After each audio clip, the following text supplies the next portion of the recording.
ಎಲ್ಲ ಪ್ರೀತಿಯ ಸ್ಪರ್ಧಾರ್ಥಿಗಳಿಗೆ ನಮಸ್ಕಾರ. ಉಜ್ವಲ ಅಕಾಡೆಮಿಯ ಯೂಟ್ಯೂಬ್ ಚಾನಲ್ಗೆ ತಮ್ಮೆಲ್ಲರಿಗೂ ಸ್ವಾಗತ ಮತ್ತು ಸುಸ್ವಾಗತ.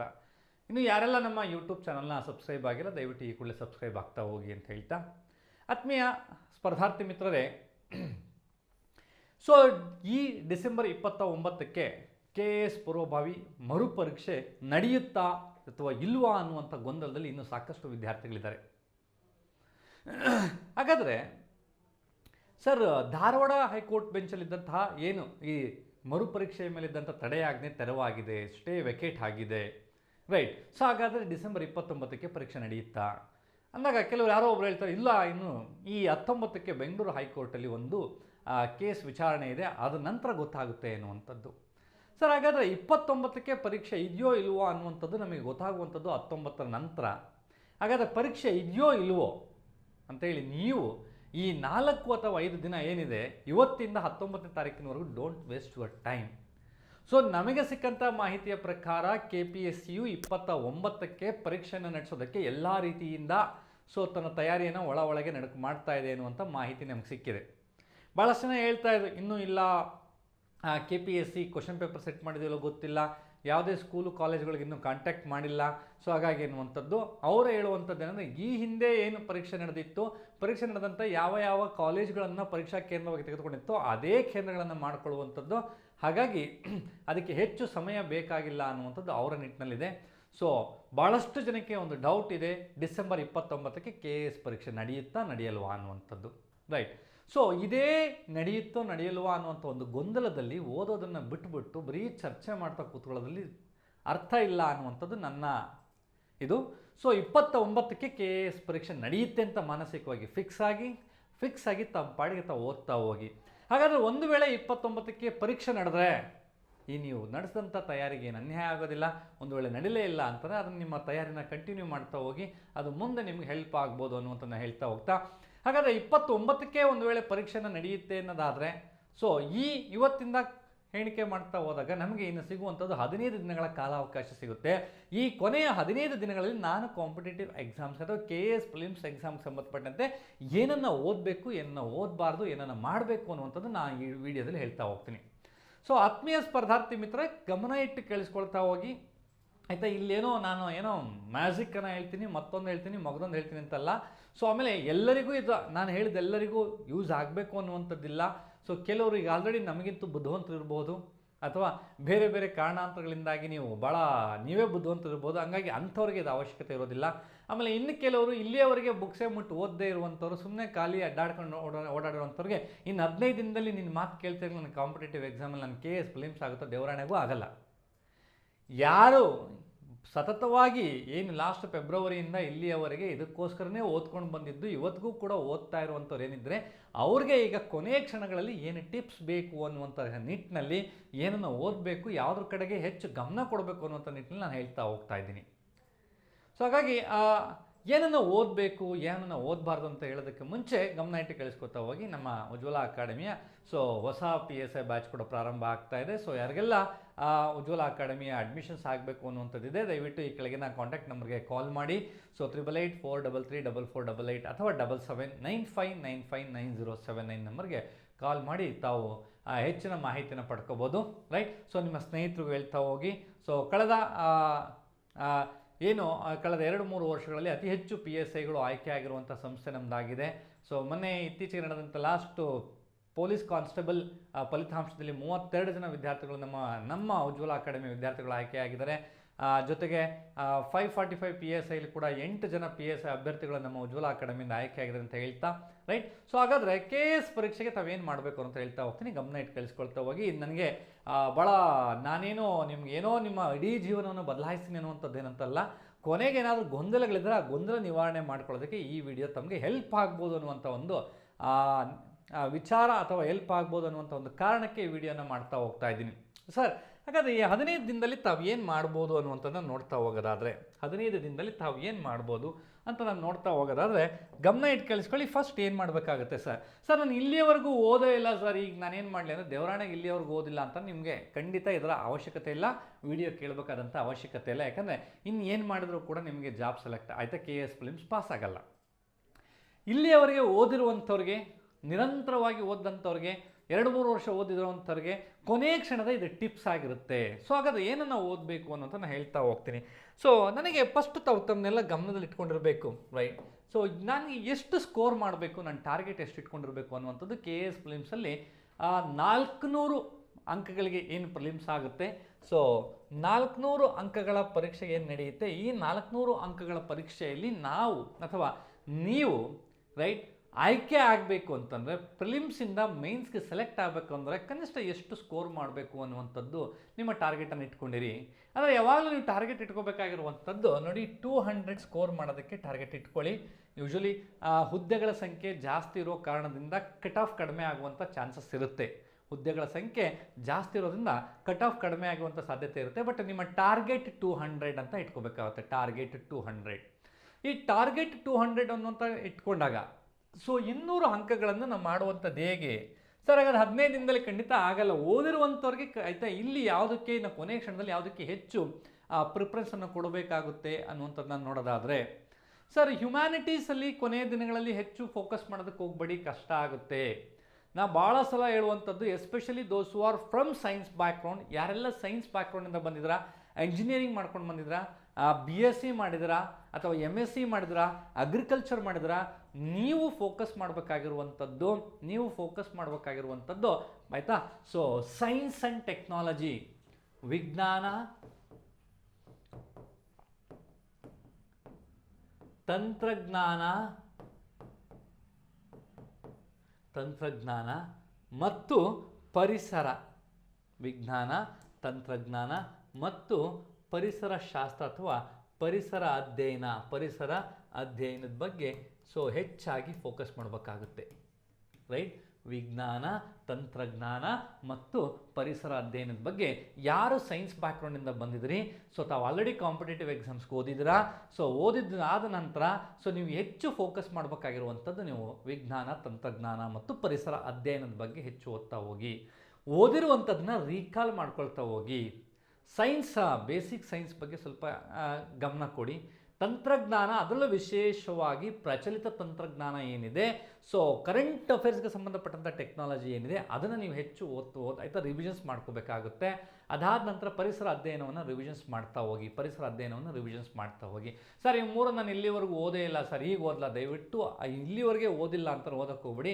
ಯಾರು ಓದಿದ್ರೋ ಅವರು ಈ 3ಕ್ಕೆ ಹೆಚ್ಚು ಫೋಕಸ್ ಮಾಡಿ. ಅದರಲ್ಲೂ ವಿಶೇಷವಾಗಿ ಸೈನ್ಸ್ ಬ್ಯಾಕ್ಗ್ರೌಂಡಿಂದ ಬಂದಂಥವ್ರು ನೀವು ಫೋಕಸ್ ಮಾಡಬೇಕಾಗಿರುವಂಥದ್ದು ಈ 3 ಮೇಲೆ ಅನ್ನುವಂಥದ್ದು ನಾನು ಹೇಳ್ತಾ ಹೋಗ್ತೀನಿ. ಈ 3ರ ನಂತರ ತಾವೇನು ಮಾಡಬೇಕಾಗುತ್ತೆ ಸರ್ ಅಂತಂದರೆ, ಸೈನ್ಸ್ ಬ್ಯಾಕ್ಗ್ರೌಂಡಿಂದ ಬಂದು ಸ್ವಲ್ಪ ಮೆಂಟಲಿಬಿಟಿ ನೀವು ಪ್ರಾಕ್ಟೀಸ್ ಮಾಡಿದ್ದೇ ಆಗಿದ್ದರೆ, ಮೆಂಟಲಿಬಿಟಿ ಸಂಬಂಧಪಟ್ಟಂತೆ ಆಪ್ಟಿಟ್ಯೂಡ್ ಮತ್ತು ರೀಸನಿಂಗ್ನ ಹೆಚ್ಚು ಪ್ರಾಕ್ಟೀಸ್ ಮಾಡಿದರೆ, ಸೊ ತಾವು ದಯವಿಟ್ಟು ಮತ್ತೊಮ್ಮೆ ಎಲ್ಲ ಚಾಪ್ಟರ್ಗಳನ್ನು ಇನ್ನೊಂದ್ಸಲ ರೀಕಾಲ್ ಮಾಡ್ಕೊಳ್ಳೋದಕ್ಕೆ ಟ್ರೈ ಮಾಡ್ತಾ ಹೋಗಿ. ಒಂದಷ್ಟು ಹಳೆಯ UPSC ಪೇಪರ್ಗಳನ್ನು 1 ದಿನ ಅಥವಾ 2 ದಿನ ಇದಕ್ಕೋಸ್ಕರನೇ ಮೀಸಲಿಟ್ಕೊಂಡು ಎಲ್ಲ ಚಾಪ್ಟರ್ ಮೇಲೆ, ಮೆಂಟಲಿಬಿಟಿ ಬರುವಂಥ ಎಲ್ಲ ಚಾಪ್ಟರ್ ಮೇಲೆ ಸೊ ನೀವು ಆ ಪ್ರಾಬ್ಲಮ್ಸನ್ನು ಸಾಲ್ವ್ ಮಾಡೋದಕ್ಕೆ ಟ್ರೈ ಮಾಡ್ತಾ ಹೋಗಿ. ಅದರಲ್ಲೂ ವಿಶೇಷವಾಗಿ ಮೆಂಟಲಿಬಿಟಿ ಅಂತ ಬಂದಾಗ ನಮಗೆ, ರೈಟ್, ಸೊ ಮೆಂಟಲ್ ಅಬಿಲಿಟಿ ಅನ್ನುವಂಥ ವಿಚಾರ ಬಂದಾಗ ತಾವೆಲ್ಲರೂ ಕೂಡ ನೆನಪಲ್ಲಿ ಇಟ್ಕೋಬೇಕಾಗಿರುವಂಥದ್ದು ಒಂದು ವಿಚಾರ ಏನಪ್ಪ ಅಂತಂದರೆ, ಯಾವುದನ್ನು ಹೆಚ್ಚು ಫೋಕಸ್ ಮಾಡಬೇಕು ಅಂತಂದರೆ KSಗೆ ಮೆಂಟಲಿಬಿಟಿ ಅಂತ ಬಂದಾಗ ಡೇಟಾ ಇಂಟರ್ಪ್ರಿಟೇಷನ್ಸನ್ನು ನೀವು ಹೆಚ್ಚು ಫೋಕಸ್ ಮಾಡಿ, ರೈಟ್. ಸೊ ಡೇಟಾ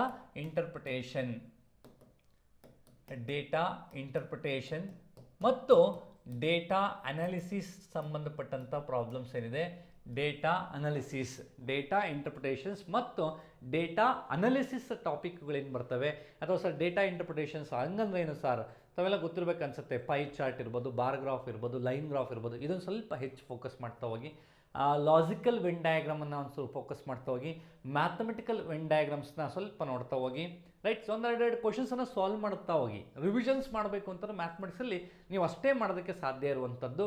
ಆಮೇಲೆ ಸೀಟಿಂಗ್ ಅರೇಂಜ್ಮೆಂಟ್ಸ್ ಬರುತ್ತೆ, ಲಾಜಿಕಲ್ ಫಝಲ್ಸ್ ಬರ್ತವೆ, ಆಯಿತಾ. ಸೀಟಿಂಗ್ ಅರೇಂಜ್ಮೆಂಟ್ಸು, ಲಾಜಿಕಲ್ ಫಝಲ್ಸು, ಅದರಲ್ಲಿ ವೆನ್ ಡಯಾಗ್ರಾಮ್ ಆಯಿತಾ, ಡೈರೆಕ್ಷನ್ ಟೆಸ್ಟ್ ಮೇಲೆ ಫಝಲ್ಸ್ ಬರುವಂಥದ್ದು, ಬ್ಲಡ್ ರಿಲೇಷನ್ಸ್ ಮೇಲೆ ಫಝಲ್ಸ್ ಬರುವಂಥದ್ದು ಏನಿದೆ, ಇವುಗಳನ್ನ ಒಂದು 4-5 ಪ್ರಶ್ನೆಗಳನ್ನು ನೀವು ಒಂದು 3 ದಿನದಲ್ಲಿ ನೀವು ಪ್ರಾಕ್ಟೀಸ್ ಮಾಡ್ಕೊಂಡಿದ್ದೇ ಆದರೆ, ಸೊ ಹಿಂದಿಂದ ಸಬ್ಜೆಕ್ಟ್ ಮೇಲೆ ಇಡ್ತಾ ಇದ್ದು ಹೆಚ್ಚು ಗಮನ ಇಟ್ಟಂಥವ್ರಿಗೆ ನೀವು ಫೋಕಸ್ ಮಾಡಬೇಕಾಗಿರುವಂಥದ್ದು ಈ ಟಾಪಿಕ್ಗಳ ಮೇಲೆ ಫೋಕಸ್ ಮಾಡಬೇಕಾಗುತ್ತೆ. ಇದ್ರ ಜೊತೆಗೆ ಡೇಟಾ ಇಂಟರ್ಪ್ರಿಟೇಷನ್ಸ್ ಮಾಡಬೇಕು ಅಂದರೆ ಪರ್ಸೆಂಟೇಜ್ ಗೊತ್ತಿರಬೇಕು. ನಿಮಗೆ ಪರ್ಸೆಂಟೇಜು ಮತ್ತು ಆ್ಯಾವ್ರೇಜು ಮತ್ತು time and work, time and speed, ಈ ಟಾಪಿಕ್ಗಳ ಮೇಲೆ. ಆಮೇಲೆ ಕೆ ಎಸ್ ಗೆ ಅಂತ ಬಂದಾಗ ಕೆ ಎಸ್ ಪ್ರಿಲಿಮ್ಸಲ್ಲಿ ಯಾವಾಗಲೂ ಸ್ವಲ್ಪ ಪರ್ಮುಟೇಷನ್, ಕಾಂಬಿನೇಷನ್ ಮತ್ತು ಪ್ರಾಬಬಿಲಿಟಿ ಮೇಲೆ ಹೆಚ್ಚು ಫೋಕಸ್ ಮಾಡಬೇಕಾಗುತ್ತೆ ನಿಮಗೆ. Permutation, combination, probability, data interpretation, data analysis ಅಂತ ಬರುತ್ತೆ. ಈ ಟಾಪಿಕ್ಗಳ ಮೇಲೆ ನೀವು ಹೆಚ್ಚು ಫೋಕಸ್ ಮಾಡಬೇಕಾಗುತ್ತೆ. ಆಮೇಲೆ ಫಜಲ್ಸ್, ಸೀಟಿಂಗ್ ಅರೇಂಜ್ಮೆಂಟ್ಸ್ ಅಂತ ಬರುತ್ತೆ. Seating arrangements, ranking and order, time sequence, ಇಷ್ಟು ವಿಚಾರಗಳನ್ನು ನೀವು ನೀಟಾಗಿ ಫೋಕಸ್ ಮಾಡಿಕೊಂಡಿದ್ದೆ ಆದರೆ ನಾನು ಹೇಳ್ತಾ ಇರುವಂಥದ್ದು ಆಯಿತಾ, ನಿಮಗೆ ಪೇಪರ್ 2ನಲ್ಲಿ ಹೆಚ್ಚು ಸ್ಕೋರ್ ಮಾಡೋದಕ್ಕೆ ಅವಕಾಶ ಇದೆ. ಯಾರಿಗೆ? ಸೈನ್ಸ್ ಬ್ಯಾಕ್ಗ್ರೌಂಡಿಂದ ಬಂದಂಥವ್ರಿಗೆ. ಸೊ ಹಾಗಾಗಿ ಸೈನ್ಸ್ ಬ್ಯಾಕ್ಗ್ರೌಂಡಿಂದ ಬಂದಂಥವ್ರು ನೀವು ಫೋಕಸ್ ಮಾಡಬೇಕಾಗಿರುವಂಥದ್ದು ಪೇಪರ್ 2 ಬಗ್ಗೆ ಹೆಚ್ಚಾಗಿ ಫೋಕಸ್ ಮಾಡ್ತಾ ಹೋಗಿ. ಸೊ ಸೈನ್ಸು, ಟೆಕ್ನಾಲಜಿ ಮತ್ತು ಏನು ಎಕಾಲಜಿ ಇದೆ, ಸೊ ನೀಟಾಗಿ ಒಂದ್ಸಲ ರಿವಿಷನ್ಸ್ ಮಾಡ್ಕೊಳ್ಳಿ, ಒಂದ್ಸಲ ರೀಕಾಲ್ ಮಾಡ್ಕೊಳ್ಳಿ ತಾವು ಓದಿರುವಂಥದ್ದನ್ನು. ಮೆಂಟಲ್ ಎಬಿಲಿಟಿನಲ್ಲಿ ನಾನು ಹೇಳಿದಂತೆ ಈ ಟಾಪಿಕ್ಗಳ ಬಗ್ಗೆ ಸ್ವಲ್ಪ ಹೆಚ್ಚು ಫೋಕಸ್ ಮಾಡಿ ತಾವು ಅಧ್ಯಯನ ಮಾಡ್ಕೊಳ್ಳಿ. ಅಲ್ಲಿಗೆ ನಮಗೆ ಈ ಸೈನ್ಸ್ ಆ್ಯಂಡ್ ಟೆಕ್ನಾಲಜಿ ಮತ್ತು ಏನು ಮೆಂಟಲ್ ಎಬಿಲಿಟಿ ಇದೆ, ಇವೆರಡೂ ಸೇರ್ಕೊಂಡಾಗ ನಿಮಗೆ 60 ಪ್ರಶ್ನೆಗಳು ಬರುವಂಥ ಚಾನ್ಸಸ್ ಇರ್ತವೆ. ಸೊ 60 ಪ್ರಶ್ನೆಗಳು ಆ್ಯಕ್ಚುಲಿ ಹಿಂದಿನ ವರ್ಷ, ಬಟ್ ಮೊನ್ನೆ ಸ್ವಲ್ಪ ಅದು ವೇರಿಯೇಷನ್ಸ್ ಆಗಿದೆ, ಒಂದು 56 ಬರ್ಬೋದು. ಅಥವಾ ಹೇಳೋದಾದರೆ ನಮಗೆ ಸೈನ್ಸ್ ಆ್ಯಂಡ್ ಟೆಕ್ನಾಲಜಿ, ಎಕಾಲಜಿಯಿಂದ 30 ಕ್ವಶನ್ಸ್ ಆ್ಯಂಡ್ ದೆನ್ 30 ಕ್ವಶನ್ಸು ಇವುಗಳಿಂದ ಬರುವಂಥ ಚಾನ್ಸಸ್ ಇರುತ್ತೆ ಅನ್ನುವಂಥದ್ದು ಹೇಳಿದೆ. 30, 30, 60, ಈ 60ಗಳಲ್ಲಿ ಆಯಿತಾ ಅಟ್ಲೀಸ್ಟ್ ನೀವು 50 ಕ್ವಶನ್ಗೆ ಆನ್ಸರ್ ಮಾಡ್ಕೊಳ್ಳೋ ಥರದಲ್ಲಿ ರೆಡಿ ಆಗಬೇಕಾಗುತ್ತೆ, ರೈಟ್. ಸೊ ಯಾರು ಮುಂಚೆಯಿಂದಲೂ ಕೂಡ ಫೋಕಸ್ ಮಾಡಿದಾರ ಸೈನ್ಸ್ ಬ್ಯಾಕ್ಗ್ರೌಂಡಿಂದ ಬಂದು, ಅವ್ರಿಗೆ ಖಂಡಿತವಾಗ್ಲೂ ಈ ಪೇಪರಲ್ಲಿ 50 ಆನ್ಸರ್ ಮಾಡ್ಕೊಳ್ಳೋದಕ್ಕೆ ಅವಕಾಶ ಇದೆ. ಸೊ ತಾವು ಭಯ ಬೀಳ್ಬೇಕಾದಂಥ ಅವಶ್ಯಕತೆ ಇಲ್ಲ. ಸೊ ಮೆಂಟಲ್ ಎಬಿಲಿಟಿ ಅಷ್ಟು ಕಷ್ಟ ಇರೋದಿಲ್ಲ. ನೀವು ಪ್ರಾಕ್ಟೀಸ್ ಮಾಡಿಲ್ಲ ಅಂತಂದರೆ ಖಂಡಿತವಾಗ್ಲೂ ಮೆಂಟಲ್ ಎಬಿಲಿಟಿ ಕಷ್ಟ ಆಗಿರುತ್ತೆ. ಸೊ ಹಾಗಾಗಿ ಈ ಟಾಪಿಕ್ಗಳನ್ನ ಹೆಚ್ಚು ಫೋಕಸ್ ಮಾಡ್ತಾ ಹೋಗಿ. ಆಮೇಲೆ ಸಿಲಾಯಿಸಮ್ ಅನ್ನುವಂಥ ಟಾಪಿಕ್ ಮೇಲೆ ಸ್ವಲ್ಪ ಫೋಕಸ್ ಮಾಡೋದನ್ನ ಅಭ್ಯಾಸ ಮಾಡ್ಕೊಳ್ಳಿ. ಲಾಜಿಕಲ್ ವೆನ್ ಡಯಾಗ್ರಾಮ್ ಮೇಲೆ ಕೆ ಎಸ್ಗೆ ಸೊ ಫೋಕಸ್ ಮಾಡಬೇಕಾಗುತ್ತೆ. ಇದಾದ ನಂತರ ತಾವು ಹೆಚ್ಚು ಈ 3 ಟಾಪಿಕನ್ನು ಕೊಟ್ಟಾದಮೇಲೆ ಸೊ ನನಗೆ ಜನರಲ್ಲಾಗಿ ಎಲ್ಲರೂ ಕೂಡ ಫೋಕಸ್ ಮಾಡಬೇಕಾಗಿರುವಂಥದ್ದು ಕೊನೆಯ ಕ್ಷಣದಲ್ಲಿ ಏನು ಮಾಡ್ಬೋದು. ಕೊನೆಯ ಕ್ಷಣದಲ್ಲಿ ಎಲ್ಲ ಅಭ್ಯರ್ಥಿಗಳು ಬರೀ ನಾನು ಇವೆರಡಕ್ಕೆ ಹೆಚ್ಚು ಫೋಕಸ್ ಮಾಡಬೇಕಾಗಿರೋದು ಸೈನ್ಸ್ ಅಭ್ಯರ್ಥಿಗಳು ಅಂತದನ್ನ ಹೇಳಿದ್ದೆ. ಸೊ ಹಾಗಾದರೆ ಆರ್ಟ್ಸ್ ಮತ್ತು ಕಾಮರ್ಸ್ ಬ್ಯಾಕ್ಗ್ರೌಂಡಿಂದ ಬಂದಂಥ ಅಭ್ಯರ್ಥಿಗಳು ಹೆಚ್ಚಾಗಿ ಏನು ಫೋಕಸ್ ಮಾಡಬೇಕಾಗುತ್ತೆ ಸರ್ ಅಂತಂದಾಗ, ಸೊ ನನಗೆ ಅವರಾಗಲಿ ಇವರಾಗಲಿ ಈ ಪೇಪರ್ 2ನಲ್ಲೇ ಹೆಚ್ಚು ಫೋಕಸ್ ಮಾಡ್ತಾ ಹೋಗಿ ಪೇಪರ್ 2ನಲ್ಲಿ ಸ್ಕೋರ್ ಜಾಸ್ತಿ ಮಾಡ್ಕೊಳ್ಳೋದಕ್ಕೆ ಅವಕಾಶ ಇದೆ. ಕರ್ನಾಟಕ ಇತಿಹಾಸದ ಮೇಲೆ ಹೆಚ್ಚು ಫೋಕಸ್ ಮಾಡ್ತಾ ಹೋಗಿ. ಅದರಲ್ಲೂ ಕೂಡ ಕರ್ನಾಟಕ ಇತಿಹಾಸದಲ್ಲಿ ನೀವು ಮಿಸ್ ಮಾಡದೆ, ತಪ್ಪದೆ ಮೈಸೂರು ಆಡಳಿತ ಏನಿದೆ ಮತ್ತು ವಿಜಯನಗರ ಕಾಲದ ಆಡಳಿತ, ಆಮೇಲೆ ನಮಗೆ ಚಾಲುಕ್ಯರು, ರಾಷ್ಟ್ರಕೂಟರು ಮತ್ತು ಬಿಜಾಪುರದ ಸುಲ್ತಾನ್ ಏನು ಬರ್ತವೆ, ಬಹುಮನಿ ಸುಲ್ತಾನು ಮತ್ತು ಆದಿಲ್ ಶಾಹಿಗಳು, ಇವರ ಬಗ್ಗೆ ತಪ್ಪದೆ ತಾವು ಕೂಡ ಒಂದ್ಸಲ ಏನು ಓದಿದ್ನ ರೀಕಾಲ್ ಮಾಡ್ಕೊಳ್ಬೇಕಾಗುತ್ತೆ ಅನ್ನುವಂಥದ್ದನ್ನ ನಾನು ಹೇಳ್ತಾ ಹೋಗ್ತೀನಿ. ಕರ್ನಾಟಕ ಇತಿಹಾಸಕ್ಕೆ ಹೆಚ್ಚು ಫೋಕಸ್ ಕೊಡಿ. ಅದಾದ ನಂತರ ತಾವು ಮತ್ತೊಂದು ಕೊಡಬೇಕಾಗಿರುವಂಥದ್ದು ಏನಪ್ಪ ಅಂತಂದರೆ ಕರ್ನಾಟಕ ಅರ್ಥವ್ಯವಸ್ಥೆ ಮೇಲೆ ಫೋಕಸ್ ಮಾಡಬೇಕಾಗುತ್ತೆ. ಕರ್ನಾಟಕ ಸರ್ಕಾರದ ಹಿಂದಿನ ಬಜೆಟ್ ಮೇಲೆ ಫೋಕಸ್ ಮಾಡಿ, ಬಜೆಟ್ನ ಒಂದ್ಸಲ ರೀಕಾಲ್ ಮಾಡ್ಕೊಳ್ಳಿ. ಬಜೆಟಲ್ಲಿ ಘೋಷಣೆ ಮಾಡಿರುವಂಥ ಹೊಸ ಯೋಜನೆಗಳ ಬಗ್ಗೆ ತಾವು ಒಂದ್ಸಲ ನೋಡ್ಕೋಬೇಕಾಗುತ್ತೆ, ರೈಟ್. ಏನು ಓದಿದ್ರಿ ಅದನ್ನೇ ಮತ್ತೊಮ್ಮೆ ರೀಕಾಲ್ ಮಾಡ್ತಾ ಹೋಗಿ. ಆಮೇಲೆ ಆ ಬಜೆಟ್ನ ಯೋಜನೆಗಳೇನಿದ್ದಾವೆ ಆ ಯೋಜನೆಗಳಿಗೆ ಸಂಬಂಧಪಟ್ಟಂಥ ಒಂದಷ್ಟು ಮಾಹಿತಿಗಳನ್ನು, ಅಂಕಿಅಂಶಗಳನ್ನು ಇನ್ನೊಮ್ಮೆ ರೀಕಾಲ್ ಮಾಡ್ಕೊಳ್ಳಿ. ಯಾಕೆ ಈ ಮಾತು ಹೇಳ್ತೀನಿ ಅಂದರೆ PDO ಎಕ್ಸಾಮಲ್ಲಿ ಕೂಡ 7ರಿಂದ 8 ಕ್ವಶನ್ ಈ ಯೋಜನೆಗಳ ಮೇಲೆ ಪ್ರಶ್ನೆ ಕೇಳಿದ್ದಾರೆ. KS ಅಲ್ಲಿ ಕೇಳುವಂಥದ್ದೇ ಯೋಜನೆಗಳ ಮೇಲೆ ನಿಮ್ಗೆ ಕರ್ನಾಟಕದ ಅರ್ಥವ್ಯವಸ್ಥೆ ಇರ್ಬೋದು, ಆಮೇಲೆ ಭಾರತದ ಅರ್ಥವ್ಯವಸ್ಥೆ ಆಯಿತಾ. ನಾವು ಯೂಶ್ವಲಿ ಎಕನಾಮಿಕ್ ಸರ್ವೆ ಅಂತ ಹೇಳ್ತಾ ಹೋಗ್ತೀವಿ. ಕರ್ನಾಟಕ ಎಕನಾಮಿಕ್ ಸರ್ವೆ ತಾವು ಇನ್ನೊಂದು ಸಲ ರಿವಿಷನ್ಸ್ ಮಾಡಲೇಬೇಕಾಗುತ್ತೆ. ಈಗಿರುವಂಥ 15 ದಿನಗಳಲ್ಲಿ ಕರ್ನಾಟಕ ಎಕನಾಮಿಕ್ ಸರ್ವೆ ನೋಡ್ಕೋಬೇಕಾಗುತ್ತೆ. ಕರ್ನಾಟಕ ಸರ್ಕಾರ ಮತ್ತು ಭಾರತ ಸರ್ಕಾರದ ಕಳೆದ ವರ್ಷದ ಏನು ಬಜೆಟ್ ಇತ್ತು ಆ ಬಜೆಟ್ ಕಾಪಿನ ಒಂದ್ಸಲ ನೋಡ್ಕೋಬೇಕಾಗುತ್ತೆ. ಸರ್ ಈಗ ಆಲ್ರೆಡಿ ಹಿಂದೆ ಫೆಬ್ರವರಿಲಾಗಿರುವಂಥ ಸೆಂಟ್ರಲ್ ಗೌರ್ಮೆಂಟ್ ಬಜೆಟ್ಟು ಈಗ ಅದು ಇಂಪಾರ್ಟೆಂಟ್ ಅಲ್ಲ, ಖಂಡಿತವಾಗಿ ಅದು ಇಂಪಾರ್ಟೆಂಟು. ಈಗಲೂ ಕೂಡ ನೀವು ಆ ಕರ್ನಾಟಕ ಸರ್ಕಾರದ ಬಜೆಟ್ಟು ಮತ್ತು ಕೇಂದ್ರದ ಬಜೆಟ್ಟು ಎರಡೂ ಬಜೆಟನ್ನು ನೋಡ್ಕೋಬೇಕಾಗುತ್ತೆ. ಸೊ 2 ಬಜೆಟ್ಟು ಅದಾದ ನಂತರ ತಾವು ನೋಡಬೇಕಾಗಿರುವಂಥ ವಿಚಾರ ಅಥವಾ ಮತ್ತಷ್ಟು ಏನಪ್ಪ ಅಂತಂದರೆ, ರೈಟ್. ಸೊ ಬಜೆಟ್ ಆದಮೇಲೆ ಕರ್ನಾಟಕ ಎಕನಾಮಿಕ್ ಸರ್ವೆಯ ಹೈಲೈಟ್ಸ್ಗಳನ್ನು ನೋಡ್ಕೋಬೇಕಾಗುತ್ತೆ, ಮುಖ್ಯಾಂಶಗಳನ್ನು ನೋಡ್ಕೋಬೇಕಾಗುತ್ತೆ. ಸೊ ಅಲ್ಲಿಗೆ ಯೋಜನೆಗಳು, ಬಜೆಟ್ಗಳು ಮತ್ತು ಮುಖ್ಯಾಂಶಗಳು ಇದು ಭಾಳ ಇಂಪಾರ್ಟೆಂಟ್ ಆಗುತ್ತೆ. ಇದು ವೆರಿ ವೆರಿ ವೆರಿ ಇಂಪಾರ್ಟೆಂಟು.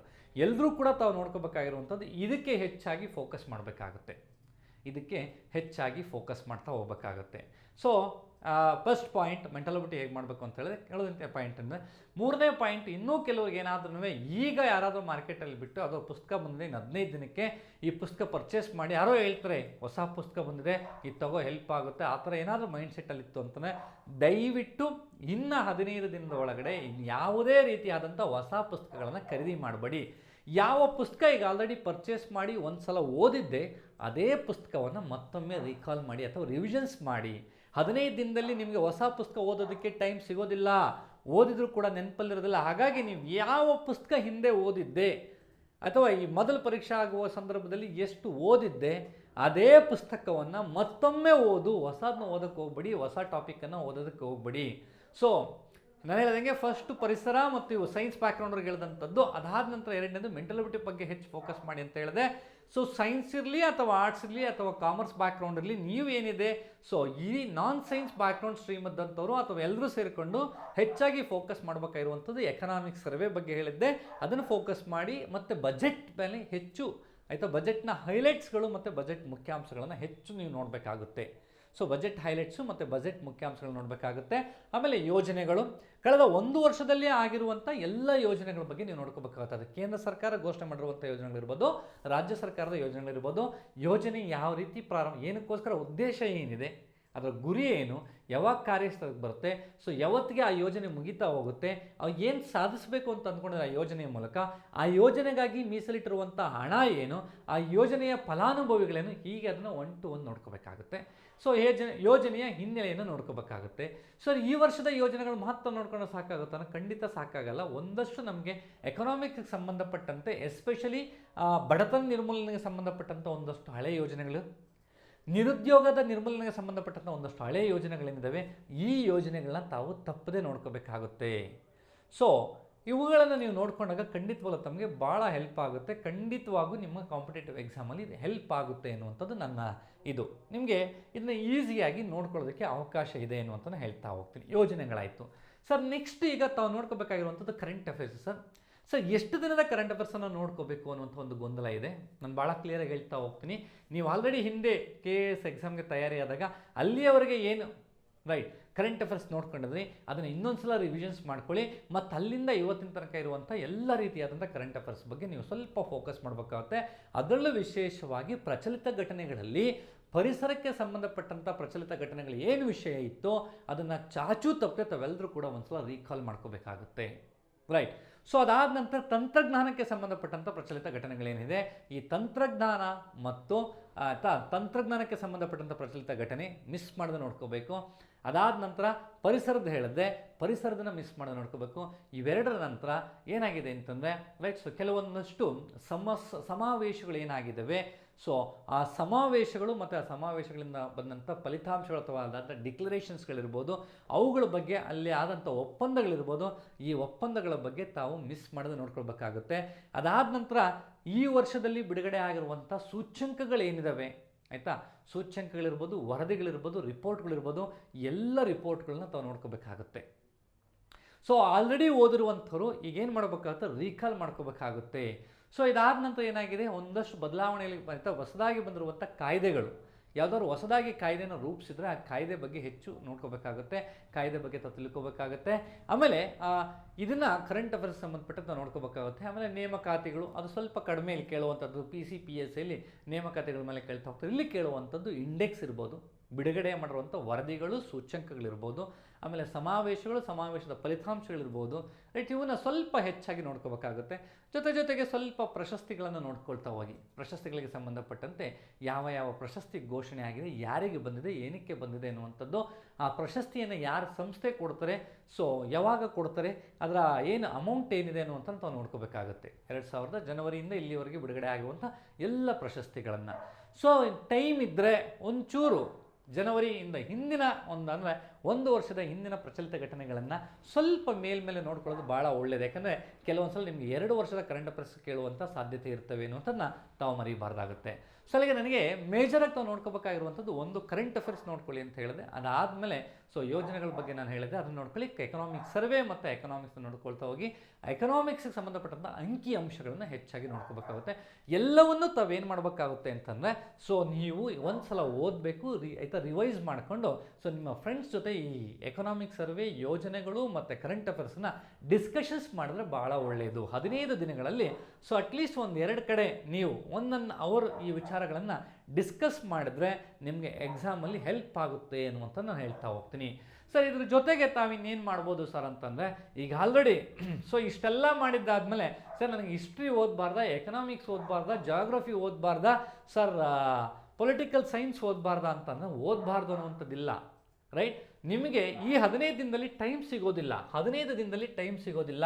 ಹಾಗಾಗಿ ನಾನು ಮತ್ತೊಮ್ಮೆ ಹೇಳ್ತಾ ಹೋಗ್ತೀನಿ. ರೈಟ್, ಸೊ ಮತ್ತೊಮ್ಮೆ ಹೇಳ್ತಾ ಹೋಗ್ತೀನಿ, ತಾವು ಚಾಚು ತಪ್ಪದೆ ತಾವು ಮಾಡಬೇಕಾಗಿರುವಂಥದ್ದು ಏನಪ್ಪ ಅಂತಂದರೆ the first and most important thing is right, so economic survey ಬಗ್ಗೆ ತಾವು ಸ್ಟಡಿನೇ ಮಾಡಬೇಕಾಗುತ್ತೆ. ಎಕನಾಮಿಕ್ ಸರ್ವೆ ಇದನ್ನು ರೀಕಾಲ್ ಮಾಡಿ, economic survey. So economic survey ನಂತರ ಯೋಜನೆಗಳ ಬಗ್ಗೆ ತಾವು ಸ್ಟಡಿ ಮಾಡಬೇಕಾಗುತ್ತೆ ಅಥವಾ ಓದಿರುವಂಥದ್ದನ್ನು ರೀಕಾಲ್ ಮಾಡ್ಕೋಬೇಕಾಗುತ್ತೆ.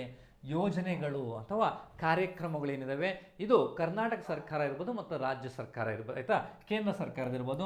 ಆಮೇಲೆ ಕೇಂದ್ರ ಮತ್ತು ರಾಜ್ಯ ಸರ್ಕಾರದ ಬಜೆಟ್ ಹೈಲೈಟ್, ಕೇಂದ್ರ ಮತ್ತು ರಾಜ್ಯ ಸರ್ಕಾರದ ಬಜೆಟ್ ಹೈಲೈಟ್ಸ್ ಏನಿದೆ, ಬಜೆಟನ್ನು ಒಂದ್ಸಲ ನೋಡ್ಕೋಬೇಕಾಗುತ್ತೆ. ಕೇಂದ್ರ ಮತ್ತು ರಾಜ್ಯ ಸರ್ಕಾರದ ಬಜೆಟ್ ಹೈಲೈಟ್ಸನ್ನು ಒಂದ್ಸಲ ರೀಕಾಲ್ ಮಾಡ್ಕೋಬೇಕಾಗುತ್ತೆ ನೀವು.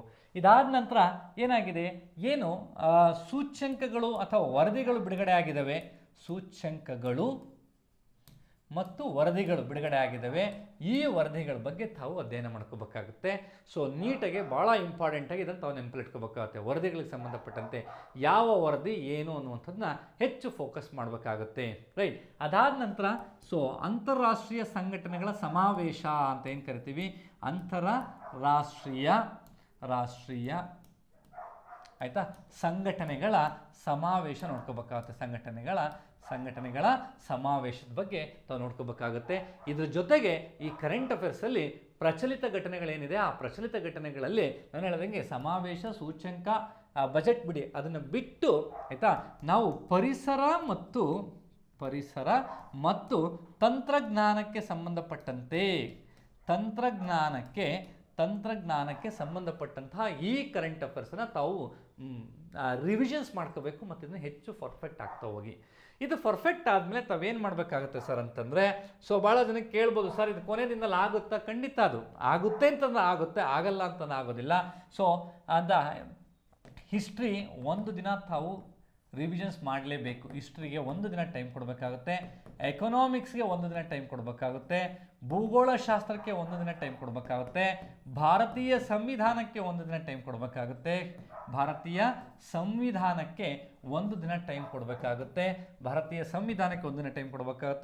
ಇಲ್ಲೂ ಹೇಳ್ತಾ ಹೋಗ್ತೀನಿ, ಸಮಾಜಶಾಸ್ತ್ರ ಒಂಚೂರು ನೋಡಿಕೊಂಡ್ರೆ ಭಾಳ ಒಳ್ಳೆಯದು. ರೈಟ್, ಸೊ ಸಮಾಜಶಾಸ್ತ್ರ ಒಂಚೂರು ನೋಡಿಕೊಂಡ್ರೆ ಭಾಳ ಒಳ್ಳೆಯದು. ನಾನು ಭಾಳ ಕ್ಲಿಯರಾಗಿ ಹೇಳ್ತಾ ಹೋಗ್ತೀನಿ, ಸಾಕಷ್ಟು ಜನ ಸಮಾಜಶಾಸ್ತ್ರ ಓದಿಲ್ಲ. Basic first PUC second PUC ಸಮಾಜಶಾಸ್ತ್ರ ಪುಸ್ತಕ ಒಂದ್ಸಲ ರೀಕಾಲ್ ಮಾಡ್ಕೊಳ್ಳಿ. ಸೊ ಒಂದಷ್ಟು ಸಮಾಜಶಾಸ್ತ್ರ ಸೋಷಿಯಾಲಜಿ ಟೀಚರ್ಸ್ ಏನಿದ್ದಾರೆ ಅವರು ಈ ಹಿಂದೆ ಒಂದು ರೆಪ್ರೆಸೆಂಟೇಷನ್ ತೊಗೊಂಡೋಗಿ KPSCನಲ್ಲಿ ಕೊಟ್ಟಿದ್ದಾರೆ. KPSC ಪರೀಕ್ಷೆಗಳಲ್ಲಿ ಸಮಾಜಶಾಸ್ತ್ರವನ್ನು ಪರಿಗಣಿಸಬಾರ್ದು, ಅದ್ರ ಮೇಲೆ ಪ್ರಶ್ನೆಗಳನ್ನು ಆಯಿತಾ ಕೇಳಬೇಕು ಅಂತ ಅವ್ರು ಕೇಳೋದ್ರಿಂದ ಕಳೆದ ಎಲ್ಲ ಎಕ್ಸಾಮ್ಗಳಲ್ಲೂ ಸಮಾಜಶಾಸ್ತ್ರ ಮೇಲೆ ಕ್ವಶನ್ಸ್ ಕೇಳ್ತಾರಿಂದ KASಗೂ ಸಹ ನೀವು ಸಮಾಜಶಾಸ್ತ್ರದ ಮೇಲೆ ಪ್ರಶ್ನೆಗಳು ಪ್ರಿಲಿಮ್ಸಲ್ಲಿ ಮಾನವಿಕ ಶಾಸ್ತ್ರಗಳು ಅಂತ ಏನು ಬರ್ತವೆ ಅಥವಾ ಹ್ಯುಮ್ಯಾನಿಟೀಸ್ ಬರ್ತಾವಲ್ಲ ಅಲ್ಲಿ ಬರುವಂಥ ಸಾಧ್ಯತೆಗಳಿರ್ತವೆ. ಹಾಗಾಗಿ ತಾವು ಸಮಾಜಶಾಸ್ತ್ರ ಕೂಡ ರಿವಿಷನ್ಸ್ ಮಾಡಬೇಕಾಗುತ್ತೆ. ಹಿಸ್ಟ್ರಿ, ಎಕನಾಮಿಕ್ಸ್, ಭೂಗೋಳ, ಭಾರತೀಯ ಸಂವಿಧಾನ ಮತ್ತು ಸಮಾಜಶಾಸ್ತ್ರ ಇಷ್ಟು ವಿಚಾರಗಳಿಗೆ ಕೊನೆಯ ಪಕ್ಷ ಈ 15 ದಿನದಲ್ಲಿ ಸೊ 5 ಸಬ್ಜೆಕ್ಟ್ಗೆ 5 ದಿನ ಮೀಸಲಿಡಬೇಕಾಗುತ್ತೆ. 5 ದಿನ ರಿವೈಸ್ ಮಾಡಿ. ಸರ್ ಹೇಗೆ ರಿವೈಸ್ ಮಾಡಬೇಕು ಇದನ್ನು ಅನ್ನುವಂಥದ್ದು ತಾವು ನೆನಪಿಟ್ಕೋಬೇಕು. ಈಗ ಆಲ್ರೆಡಿ ಓದಿರುವಂಥವ್ರು ನೀವು ಸೊ ಇದನ್ನು ಒಂದ್ಸಲ ರಿವೈಸ್ ಮಾಡಿ ಆಮೇಲೆ ಕಣ್ಣು ಮುಚ್ಕೊಂಡು ರೀಕಾಲ್ ಮಾಡೋದಕ್ಕೆ ಟ್ರೈ ಮಾಡ್ತಾ ಹೋಗಬೇಕಾಗುತ್ತೆ. ಏನೆಲ್ಲ ಓದಿದ್ದೀನಿ, ಏನೆಲ್ಲ ನೆನಪಿದೆ, ಸೊ ಎಷ್ಟು ನೆನಪಿದೆ ಅನ್ನುವಂಥದ್ದನ್ನ ನೀವು ರೀಕಾಲ್ ಮಾಡ್ಕೋತಾ ಹೋಗ್ಬೇಕಾಗುತ್ತೆ. ಸೊ ಅದು ಬಿಟ್ಟರೆ ಮತ್ತಿನ್ನೇನು ಮಾಡೋದಕ್ಕೆ ಸಾಧ್ಯ ಇಲ್ಲ ಅನ್ನೋಂಥದ್ದು ಹೇಳ್ತಾ, ಸೊ ಮೆಂಟಲ್ ಬಿಟ್ಟನ್ನು ಪ್ರಾಕ್ಟೀಸ್ ಮಾಡಿದ್ರೆ ಖಂಡಿತವಾಗಿ ನಿಮಗೆಲ್ಲ ಒಳ್ಳೆಯದಾಗುತ್ತೆ. ಡಿಸೆಂಬರ್ 29ಕ್ಕೆ ಪರೀಕ್ಷೆ ನಡೆಯುತ್ತೋ ಬಿಡುತ್ತೋ ಅನ್ನುವಂಥ ಚಿಂತೆಯಲ್ಲಿ ಇರೋಕ್ಕೋಗ್ಬೇಡಿ, ನಡೆಯುತ್ತೆ ಅಂದ್ಕೊಂಡು ತಮ್ಮ ತಯಾರಿಯನ್ನು ಕಂಟಿನ್ಯೂ ಮಾಡ್ತಾ ಹೋಗಿ. ತಮಗೆಲ್ರಿಗೂ ಒಳ್ಳೆಯದಾಗಲಿ. Wish all the very best ಅಂತ ಹೇಳ್ತಾ ಈ ವಿಡಿಯೋನ ಮುಗಿಸ್ತೀನಿ. ಧನ್ಯವಾದಗಳು.